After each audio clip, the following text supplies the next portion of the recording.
দেশকে আমরা স্বাধীন করেছি, যেই দেশের মহিলাদেরকে ব্লাউজ পরতে দেওয়া হতো না, ব্লাউজ পরার জন্য তাদেরকে ট্যাক্স বসানো হতো, যে দেশের মহিলাদেরকে ওই জাল মাউদাতু সুইলাত বেইয়া জামবিন কুতিলাত, যেদিন জ্যান্ত পুঁতে দেওয়া মেয়েগুলোকে জিজ্ঞেস করা হতো, বলো তো কি জন্য তোমাদেরকে হত্যা করা হয়েছে।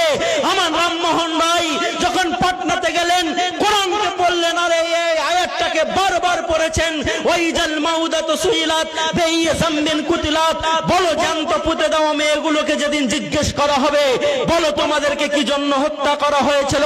সেদিন রাজা রামমোহন রায় বলতে বাধ্য হয়েছিলেন, ওরে আমাদের ভিতরে যে সতীদাহ প্রথা আছে, জ্যান্ত পুড়িয়ে দেওয়ার যে কালো কুসংস্কার প্রথা আছে, এই প্রথাকে তুলে দিতে হবে। এই মুসলমানরা ভারতের মহিলাদেরকে ব্লাউজ পরার স্বাধীনতা দিয়েছিল, এই ভারতের মুসলমানরা রাজা রামমোহন রায়কে পিছন থেকে সাপোর্ট করে সতীদাহ প্রথাকে তুলে দেওয়ার ব্যবস্থা করেছিল।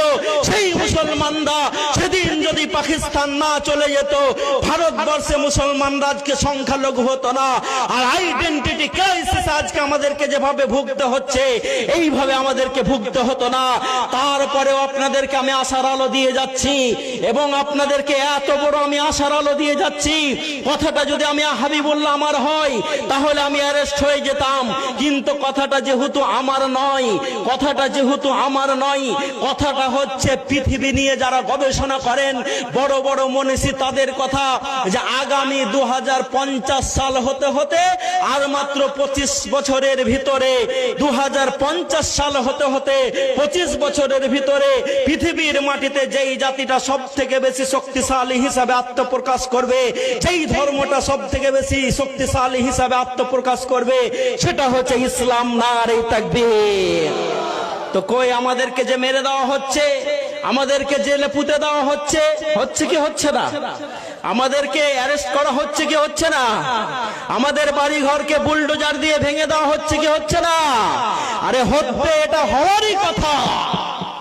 কারণ মুমিন তার বাড়ি ঘর এবং জীবনের সওদা করেছে কার সঙ্গে? কার সঙ্গে? আল্লাহর সঙ্গে। এমনি এমনি বলে দিলাম। কোরআন বলছে, ইন্নাল্লাহ আশতারা মিনাল মুমিনিনা আনফুসাহুম ওয়া আমওয়ালাহুম বিআন্না লাহুমুল জান্নাহ। আল্লাহ রাব্বুল আলামিন বলছেন, নিশ্চয় মুমিনের জান এবং মাল। কটা জিনিস? কটা জিনিস?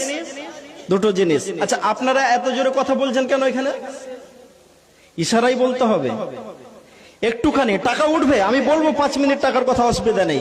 তো আল্লাহ কিসের বিনিময়ে জান আর মালকে কিনেছেন? কি দিব বলেছেন? কি দিব বলেছেন? আচ্ছা, জান্নাত কে কে চান না? তাড়াতাড়ি হাত তুলেন তো, তাড়াতাড়ি হাত তুলেন। জান্নাত কে কে চান না? এই তো আলহামদুলিল্লাহ, শ্রোতারা তো খুবই অ্যাক্টিভ, শ্রোতারা তো আলহামদুলিল্লাহ খুবই অ্যাক্টিভ।